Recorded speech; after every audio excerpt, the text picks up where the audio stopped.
If you don't understand PEMDAS properly, this problem might trick you. So what I would suggest, let's use something else instead. We have a problem 27 divided by 9 and 27 divided by 9 in the parentheses. And how I usually solve this kind of problems, I usually pick one operation and using it I divide my equation into smaller equations. We start with plus, then we go to the multiplication and etc. Here we don't have any additions, so we'll skip this one and we'll go to multiplications. In this case we only have one multiplication here. We multiply 27 divided by 9 times this parenthesis. This is a common mistake that people think that 9 is multiplied by this parenthesis, but in reality 27 divided by 9 is multiplied by this parenthesis. This is a fraction. Wait, if you like the explanation so far, please consider subscribing. Thank you. So if we have a multiplication here, this will be our first term, and this one will be our second term.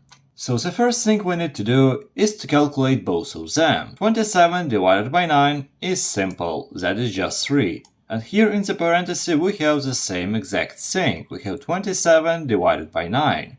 So here we also get 3. We get 3 and 3. And we need to do something with them. And what do we do with them? We multiply them. We separated every term with the multiplication, so we need to multiply every single term in the end. And in the end we get 3 times 3, or this is just 9. And 9 is the final solution. If you want to solve some similar problems using this method, I suggest you watching this video and solving that one. I hope I helped you. Have a nice day.